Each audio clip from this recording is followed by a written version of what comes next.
John took Olivia on his own jet to his ranch in Santa Barbara, California.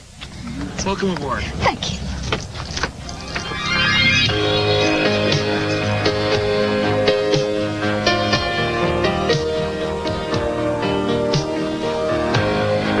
We are on autopilot right now.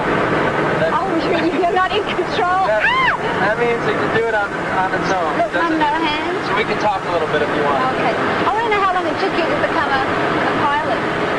Well, I've been flying since I was 16 years old, but I had about 300 hours when I started flying a jet, and now I have about 1,000 hours total. Really? But I love jet flying. It's the ultimate.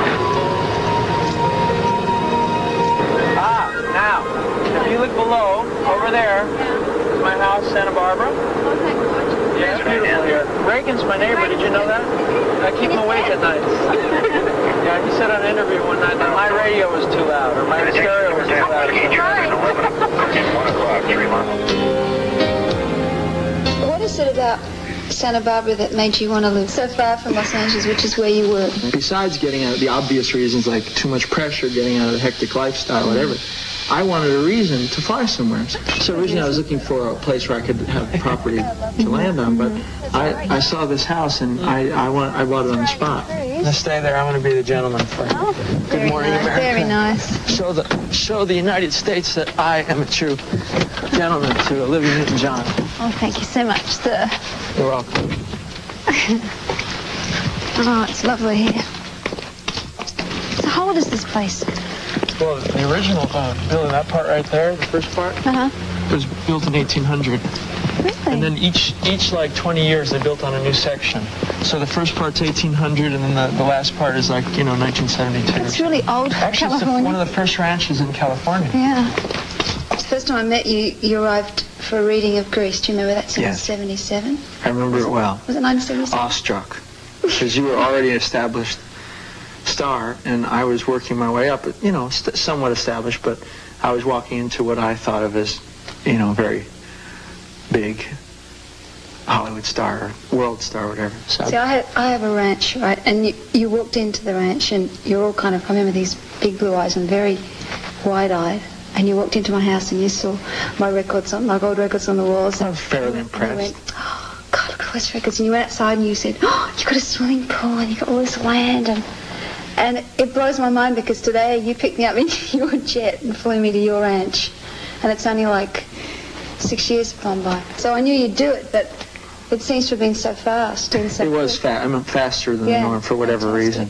I did something just to add to this. Before I met you, I had known your music, and I had done a recording of an album called Let Her In, which is a hit back in '76.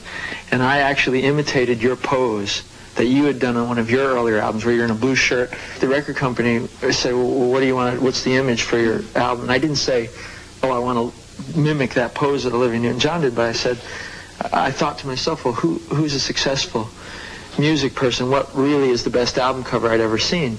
So anyway, I have it somewhere here, and then this is it. Yeah, that does look very familiar. I even was wearing a blue shirt. So I started to know you even then. Did you sing also when you were starting out? Oh, sure. I actually took more voice lessons than I did dance or acting. Did you? Mm-hmm. Did you take voice?